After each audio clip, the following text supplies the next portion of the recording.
All right, I think you're good to go. Good morning. Welcome to the Senate Committee on the Administration's COVID response and how it affected businesses. As we had mentioned at our first meeting, we are a Republican committee, but not by choice. The administration's response to our last meeting was to call our efforts, quote, a nakedly political election year stunt. As we had invited them and all Democrats to join us, we find that response in and of itself specious, an abdication of both the administration and the legislature's responsibility. We continue to invite and challenge our Democrat majority friends to join us in our efforts to oversee New Jersey's response to the COVID pandemic over this past year. The loved ones who testified about how they lost their family members certainly did not consider themselves props in an election year stunt. Their pains, their issues, their tears were real. Their demands for transparency and answers are justified, no matter what side of the aisle those answers come from. Today, our committee will look into this administration's effect on our state's economy during the pandemic. As Dr. Smith, an infectious disease doctor and specialist, mentioned at our first meeting, the state was given a 6 to 8 week warning from the onset of the COVID outbreak in Washington state to prepare. However, many of us, including myself, are still willing to give the administration the benefit of the doubt and avoid criticizing those early actions on closing our state's businesses because of the initial fog that this COVID pandemic created. However, we must add that with time and the changing dynamics of this disease, were adjustments to business closures done in a timely fashion? Why with such strict closures of our economy would the Star Ledger recently report that, quote, if New Jersey was a country, we would have the highest COVID per capita death rate in the world? Was science applied to the administrative actions? Why were certain businesses chosen as winners and certain businesses chosen as losers? Who decided that a virus becomes more lethal in a restaurant at 10 p.m. and not at 9:59? Does the science and data justify limiting outdoor gatherings to 50 people, whereas 150 people can gather indoors? We ask so much of some of our businesses so the greater community would be protected. Were they, should they, be compensated? Why were big box stores allowed to stay open and smaller Main Street stores forced to close? What was the thinking, the science, and the data in all of those decisions? Hopefully, by putting a spotlight once again on the pain that these decisions cause, we will be able to eventually get some answers. The panel, which consists of Senators O'Scanlan, Senators Corrado, Senators Tester, and Senators Bucco, as well as Minority Leader and Assemblyman John Bramnick and Assemblyman Ned Thomas, will be able to give their opening brief remarks prior to them beginning their line of questioning. However, I would be remiss. We do have Assembly Minority Leader John Bramnick with us today. His presence demonstrates the weight and importance that he attaches to this committee. I would like to defer to you, Assemblyman and Minority Leader, if you'd like to make some opening remarks. Thank you, Senator Panaccia, and I appreciate your leadership on this issue. Let me be 100% clear. During this pandemic and for years to follow, we won't have all the answers or all of the science regarding the effects, how it's transmission, the long-term effects on people. But there is one thing that we can all agree on, that during the past year, we could have had testimony from residents. We basically shut down democracy for 1 year. I don't think anyone ever believed that a state of emergency meant that residents and the public could not voice their opinion. This was the suspension of democracy by this governor. And I understand what a state of emergency is, but what I will never believe is why the governor and the members of the legislature on the Democratic side did not constantly have hearings where restaurant owners small business people, infectious disease experts, people who are experts in this field were denied the opportunity for a public hearing on this. I hope that the future of this state will never see the suspension of democracy again. The question I want all of our witnesses to answer: did you have an opportunity to be heard? We all know there are differences of opinion with respect to the virus, but we should all agree that people should have an opportunity to be heard. Thank you, Senator. Thank you, Mr. Minority Leader. Now, before we begin, just some housekeeping, because this is a Zoom meeting. I just want to give our witnesses and our legislative panel just an idea of what we expect. Unless you are actively testifying or answering questions, please keep your microphone muted. If you are not a current panelist, your video will not appear at the meeting. We will bring witnesses into the meeting once it is close to your time to testify. For witnesses who are still waiting to appear, we'll provide directions and updates via the chat box room in Zoom. When you are brought into the main panel, please turn your video on. When you are called on to testify, you may unmute yourself. To the legislative panel, I would ask that all members who wish to speak to be recognized by the chairman. And please direct your questions to the chairman. Thank you all very, very much. And joining us first are Councilor Bob Ferguson, Councilor Catherine Brown, and I understand that you also have your plaintiff with you, Darlene Pallay. A very unique perspective as to what you think the state has or has not done in reference to the compensation of some of these shuttered businesses. So, Bob or Catherine, you're up. I think we'll begin with Darlene, our client, if that's all right with you, Senator. Good morning. Good morning. Can you hear me okay? Loud and clear. Okay, perfect. Thank you so much for inviting me to this meeting. Very honored to be here. And I have a little statement to make because it's a little easier for me to read at this point because I tend to get a little emotional when I speak. So I want to be very clear and concise. So I hope you will bear with me. My name is Darlene Pallay. Although I've been blessed with many happy, amazing life moments, there are two events in my life that I will never forget for the amount of pain, anguish, fear, devastation, and uncertainty they have caused me and my family. One was the death of my father in 2015 from a rare cancer. He was diagnosed and passed away within 9 months. He was always a healthy man. On March 16, 2020, Governor Phil Murphy and the powers that be closed my 10-year small fitness business for what I was told would be a 2-week shutdown. Month after month passed with continued lockdowns, and approximately 9 months later, my business was dead. While I have my own beliefs on the use of lockdowns, masks, social distancing, and vaccines for this virus, I am a law-abiding citizen of New Jersey, and I did my part to comply with the governor's mandate 100%. I chose to live in Sussex County for a reason. I wanted a simple life in a family-friendly community. I wanted to be surrounded by nature so I could raise my children in a place where I knew they would be safe. It was more affordable for me than other areas of New Jersey. I built my home from the ground up. Every penny of my savings went into my home. And at age 34, I finally succeeded. I felt I finally succeeded in life. It was one of the many blessings I mentioned earlier. A few years later, I met my husband and we started our amazing family. We were older when we met, so we decided to have children right away. He sold his home and moved into mine in Franklin. And my 3 children were born in 2006, 2007, and 2009. I was 40 at the time. We started our American dream. For those of you that know Sussex County, it is a beautiful, picturesque place. However, there are no big corporate industries here and not many good paying jobs within the county to support a family of 5. We are probably best known for our farmlands and parks. Most people have to travel out of the county to make a living or own a business to make a living.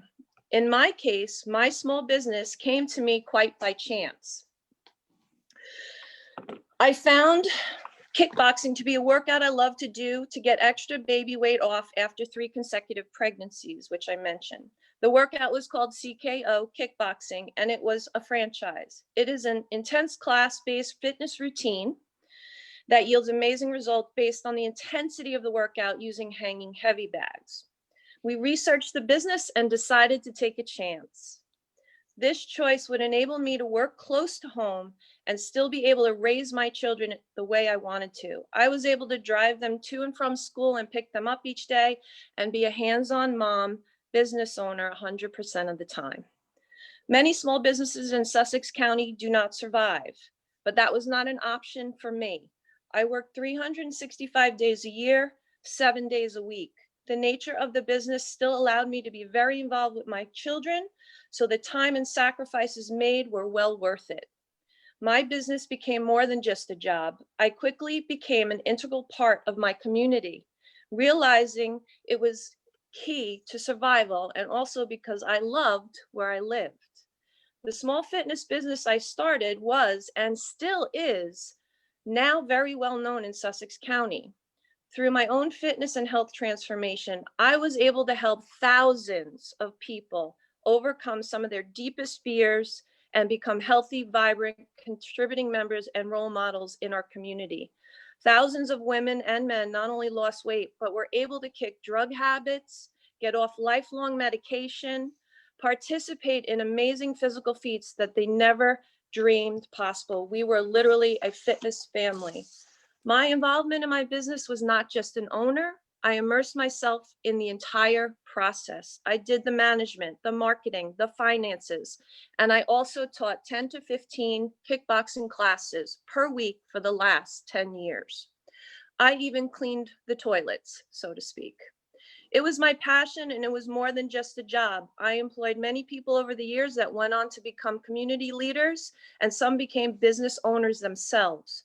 Community service was key to my survival. I made sure to give back to my community as much as possible. If a local family fell on hard times, CKO Franklin would hold a fundraiser. If a local child became gravely ill, CKO Franklin would hold a fundraiser. 2 families lost their homes to home fires. CKO held a family fundraiser. I organized a community blood drive and gave into countless recreation causes for children. I raised money for nonprofit organizations such as the AMA, Susan G. Komen, the Duchenne Muscular Dystrophy Association. In addition, I volunteered my time to coach my children and started the Hero Boys Run Club in our local elementary school.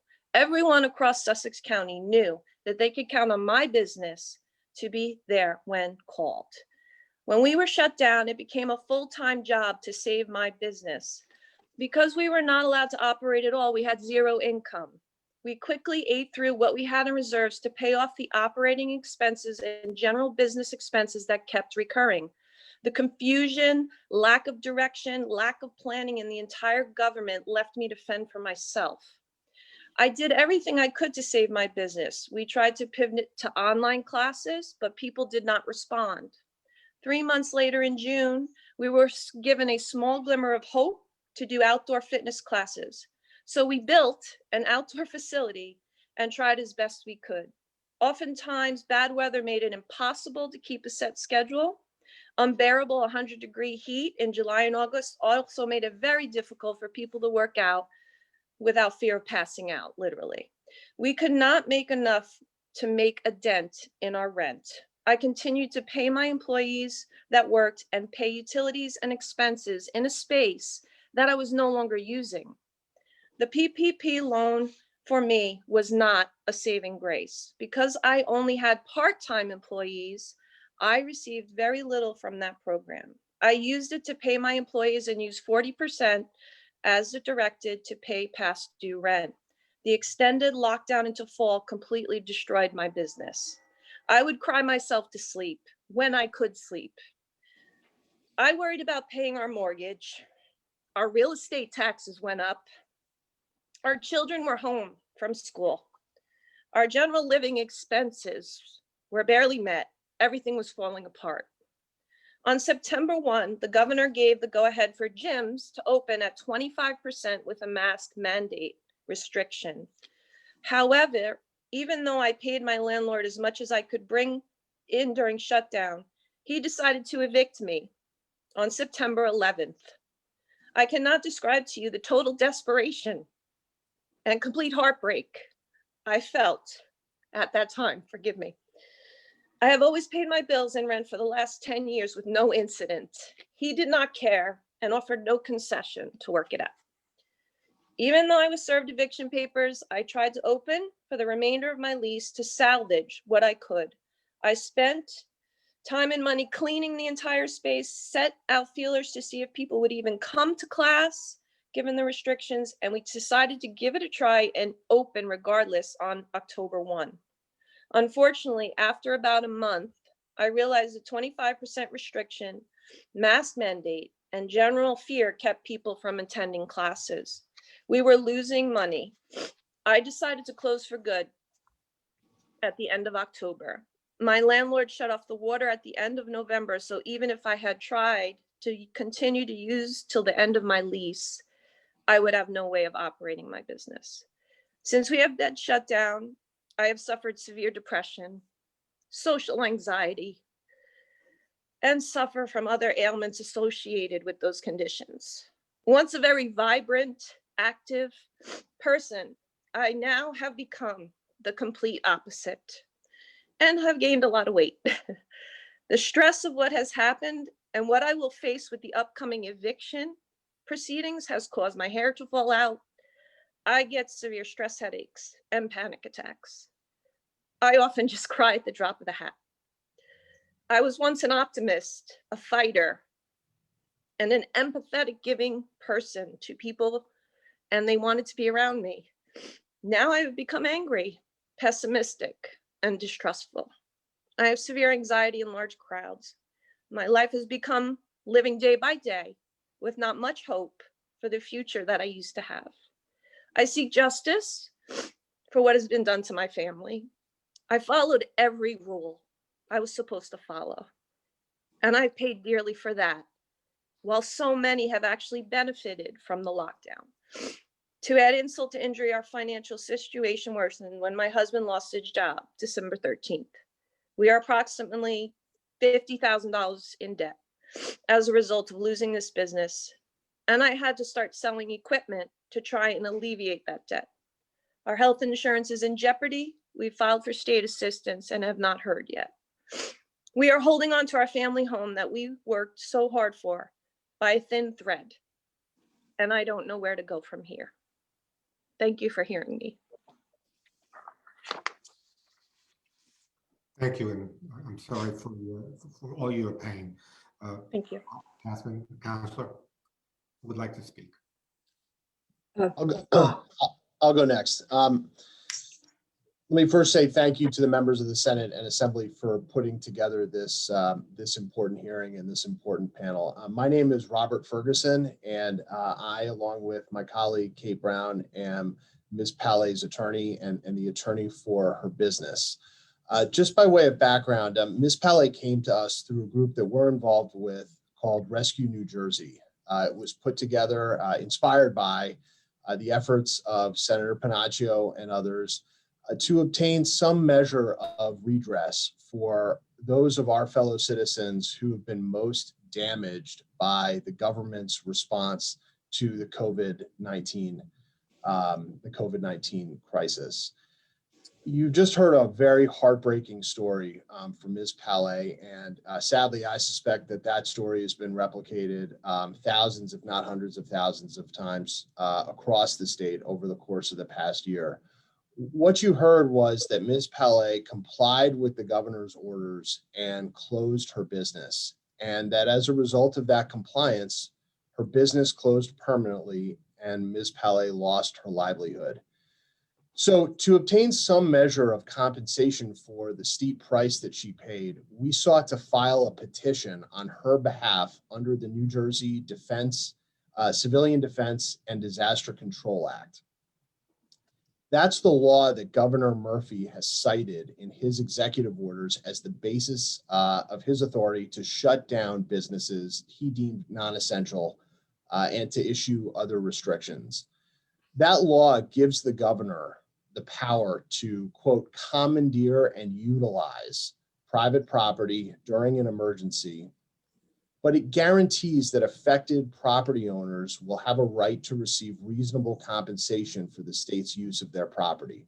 Now, my colleague Kate Brown will explain in a moment that the power to commandeer is the only power over private property that the DCA confers on the governor. But suffice it to say for the moment that for a governor's exercise of power over private property to be lawful under the Disaster Control Act, his actions must necessarily be a commandeering or a utilization. If the governor's exercise of power over private property is something else, if it's a regulation, if he says he's not commandeering somebody's property, well, then the governor is exercising a power that has not been conferred upon him by the legislature, and therefore he would be acting unlawfully. So the legislature explicitly contemplated that private property would be used during an emergency, and that's why they gave the governor this commandeering power. But the legislature also determined that affected property owners would be entitled to seek compensation for the losses that they suffered as a result of the government's use of their property during an emergency. And so the Disaster Control Act actually sets up a specific system to compensate these property owners. Section 51 of the Disaster Control Act states, and I quote, "There is hereby established an emergency compensation board in and for each county of the state to be composed of 3 persons appointed by the governor who shall serve at the will and pleasure of the governor and without compensation," close quote. And the law further directs that the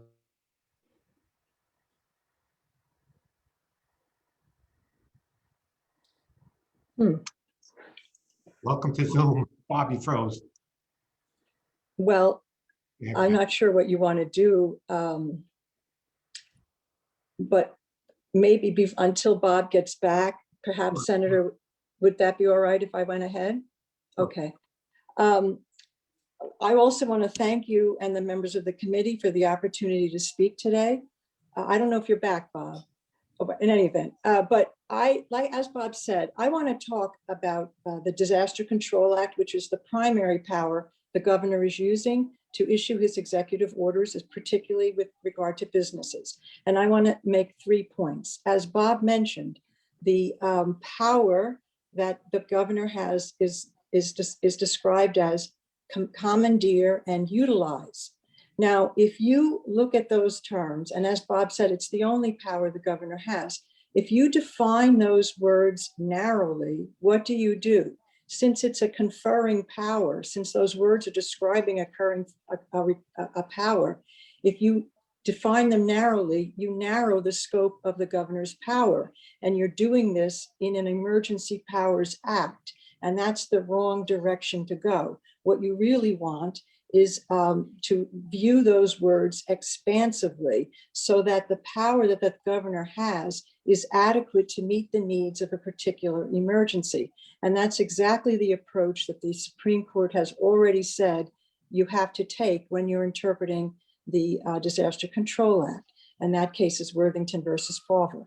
The second point I want to make is the relationship between the power, commandeer and utilize, and the obligation to compensate, because the statute says, and I'm just going to quote this part, that the governor is authorized, quote, to commandeer and utilize any personal services and any privately owned property necessary to avoid or protect against any emergency, subject to the future payment of the reasonable value of such services and privately owned property as hereinafter in the act provided. So those words, subject to, make a link between the power and the obligation to compensate, and they're indivisible. And the reason for that is because that link makes this statute constitutional. So why do I say that? This statute is a delegation of the legislature's power your policymaking power is delegated to the governor in an emergency to use unilaterally. So during an emergency, the governor is unilaterally employing the powers of two branches of government. So now the question is this: since it's your power, your policymaking power, do you have the power to order businesses to close in an emergency without compensating? And the answer I submit to you is no. And that comes from the Constitution, our state constitution. At Article 1, Section 20 says, private property shall not be taken for public use without just compensation. So that's why this statute is crafted to give a power subject to compensation. It keeps it inside the lines of the Constitution. The third point I want to make is a practical point. You've given the governor broad powers over private property during an emergency. This is you're invading private property during an emergency. What secures a high degree of voluntary compliance with a governor's order during an emergency? Compensation. The promise of future reasonable compensation is why you would get a high degree of voluntary compliance. And if you don't get a high degree of voluntary compliance, your power, as broad as it is ineffective. So what makes this power robust is compensation. And Assemblyman Bramnick asked the question of us, did you have the ability to be heard? And the reason this organization, Rescue New Jersey, came together, various disparate people came together, was because people were not being heard. People who were being affected by the statute were not being heard. We hope they will be heard after today, and we thank you again for this opportunity, and we hope we'll be heard in court. Thank you. Robert, do you want to finish your testimony? Yes, I'm sorry for that. I was told that I had an unstable connection, and I wish that was the first time I'd heard that. But I'll finish up by just saying that, you know, the statute requires that the governor impanel emergency compensation boards in each county. And so what we tried to do on behalf of Ms. Pallay, and really for the benefit of all small business owners who are similarly situated, was to file a petition on her behalf with the Emergency Compensation Board in Sussex County. Well, what we learned, unfortunately, in the process of doing our research was that Governor Murphy has not appointed any person to any compensation board in any county in the state. They simply don't exist. There is no body, even though it's provided for and required in the statute, these panels, these compensation boards simply don't exist because the governor has not appointed people to them. So there is nobody to even take and review these petitions. And so what we did was we filed a complaint on September 23rd of last year in the Superior Court. And among other things, we sought a declaration, not that the governor was exercising power improperly, not that the measures he implemented were incorrect or that they were not efficacious or that they went too far, but simply sought a declaration that the governor, having exercised this awesome power, was also obligated to implement all of the guardrails that are set forth in that statute as a condition of his exercise of that power, the chief among them being the obligation to appoint members to these emergency compensation panels to receive petitions from aggrieved property owners. We filed our case. It was transferred to the appellate division. We filed a motion to have the case expedited and accelerated so that Ms. Pallay and others like her could obtain this relief promptly. The governor's lawyers vociferously objected to our request to expedite the case. So now we've submitted our briefing to the appellate division. The government's brief is due on Monday, and we look forward to a prompt and favorable decision from the appellate court. Thank you, Mr. Ferguson. Mr. Brown, can you just tell a little bit about your background? Do you have any experience with constitutional issues in New Jersey? Are you asking me, Senator? Yes. Yes. As a matter of fact, my first job as an attorney, and I've been practicing many decades, was as a deputy attorney general, and I represented, among others, the Department of Corrections, the state police, and the Office of the Attorney General. And I handled civil rights actions day in and day out. Thereafter, in private practice, I also did criminal defense work in federal court on behalf of the defendant. So for over 35 years, I have handled a substantial variety of constitutional claims, and I now try to teach it to a general audience. Thank you. You had mentioned, Mr. Ferguson, that you're seeking a declaratory judgment. That means you're not seeking any money from the state. You just want the court to agree with your premise that the law is what the law is and that this patient should be able to go through the mechanisms of getting compensation, correct?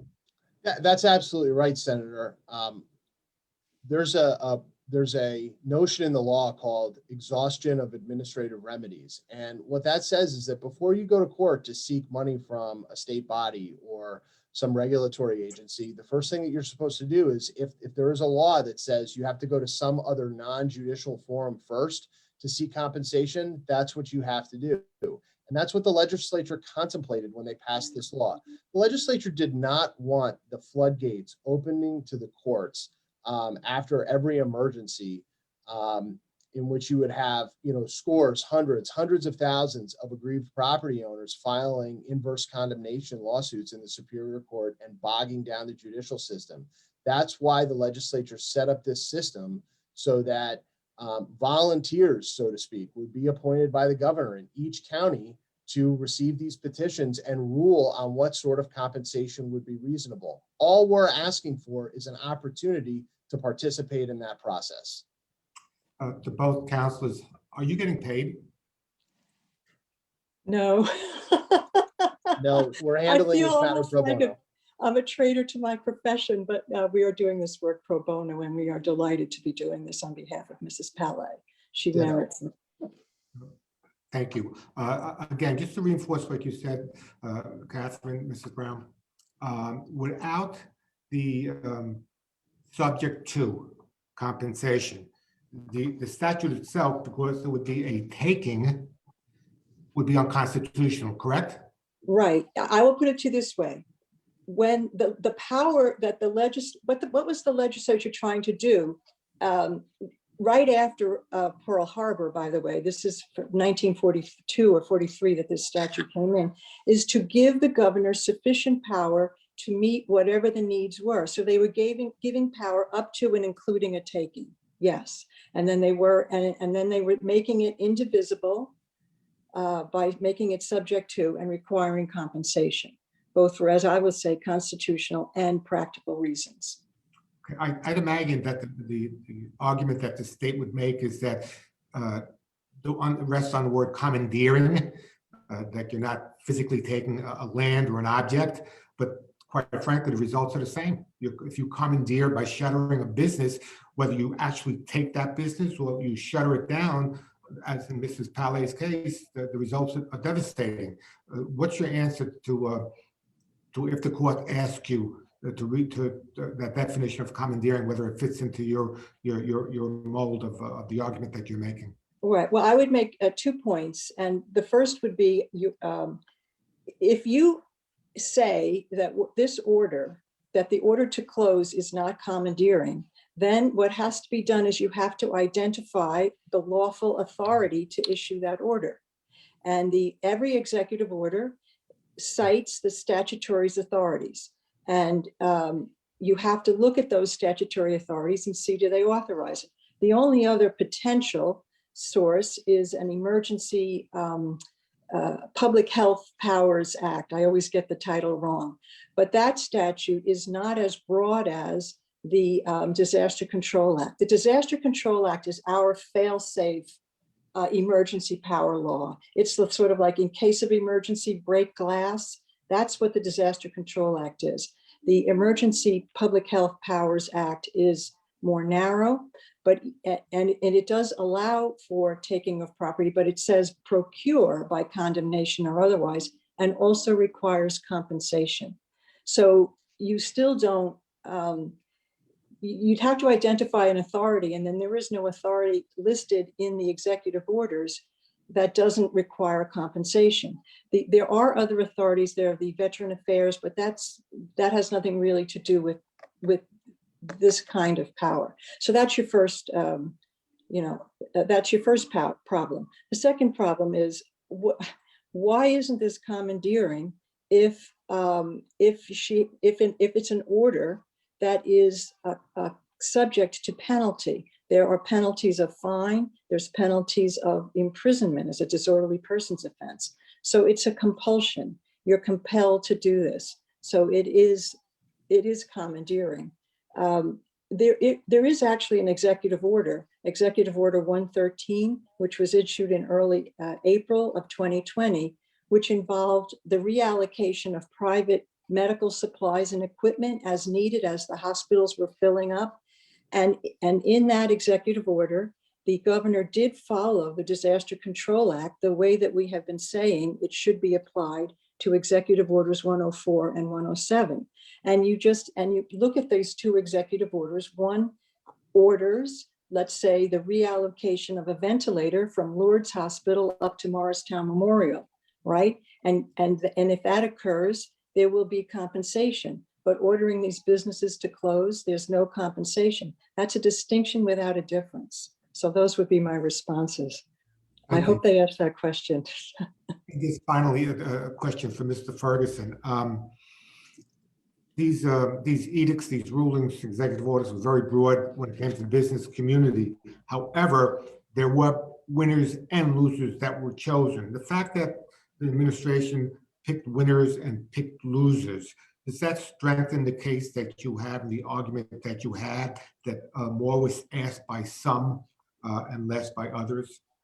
Well, that's absolutely the case. One of the themes of our lawsuit is that it is both tremendously unfair, but also unlawful to ask a small subset of private citizens to pay for these benefits that the governor believes will accrue for the benefit of everybody. And let's be clear about what's happening here.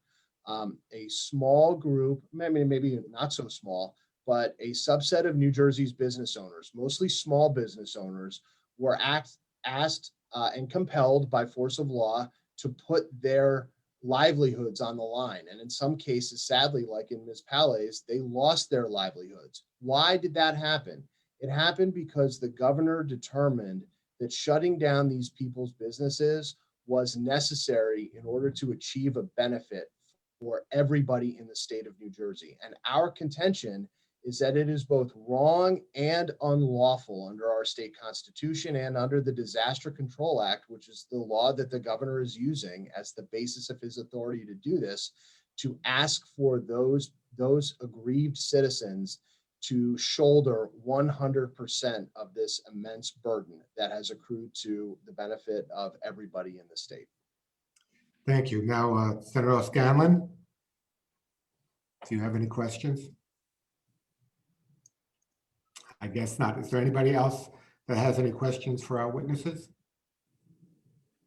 Well, Mrs. Pallay, again, I feel your pain, and I don't want you to think that nobody in government does not feel that pain and empathizes with you. Hopefully, with time, you may be able to get that justly deserved compensation. And Councilors Ferguson and Brown, thank you again for all your efforts and for taking this case on pro bono. Next, Thank you. Appreciate the opportunity. Thank you. Thank you very much.